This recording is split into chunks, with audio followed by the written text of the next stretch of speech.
आमिर जी के बारे में ये कहना चाहूँगी, मैं किसी को पर्सनल कोसना नहीं चाहूँगी, एक पर्सनल एक्सपीरियंस जो अपना अपना होता है, क्योंकि आज पर मैं ये जो जिस तरीके से एक सोशल नेटवर्क में एक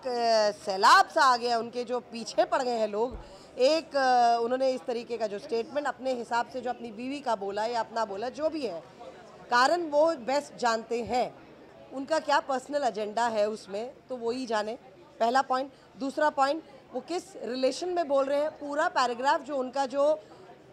कन्वर्सेशन का है वो सुनना बहुत ज़रूरी है, कि जजमेंटल होना कि एक सेंटेंस में कि इंटॉलरेंस के बारे में, क्योंकि इंटॉलरेंस कहने को बहुत कुछ है और कहने को बिल्कुल नहीं भी है। हमारे समाज में, हिंदुस्तान में वैसे भी इतने इश्यूज़ हैं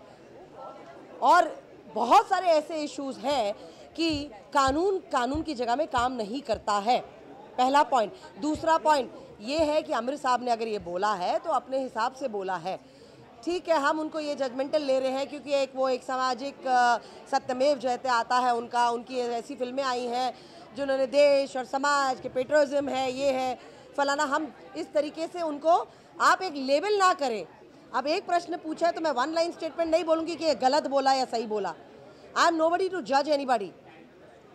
सिवाय मेरे दूसरों का भी नहीं होता है, पर कारण पर्सनल एक्सपीरियंस क्या बोलता है, किस मुद्दे पर बोला है, क्या लिंक है उनकी कन्वर्सेशन का, बहुत सारी चीज़ें बहुत ज़रूरी है। ना मुझे ना उनकी पिक्चर में काम करने का लालच है, ना मैं उनको कोई बटरिंग कर रही हूँ, ना मेरा शौक है किसी को बटरिंग करना। रहा सवाल आमिर साहब का, जो उन्होंने बोला है वो अपने हिसाब से मैं पूरी कन्वर्सेशन में देखना चाहूँगी, सुनना चाहूँगी, उसके बाद जजमेंट, एक पॉइंट ऑफ व्यू अपना देना चाहूँगी, कि ना जिस तरीके से एक नदी बह रही है उनके खिलाफ वाली, तो मैं उसमें एक अपने आप को नहीं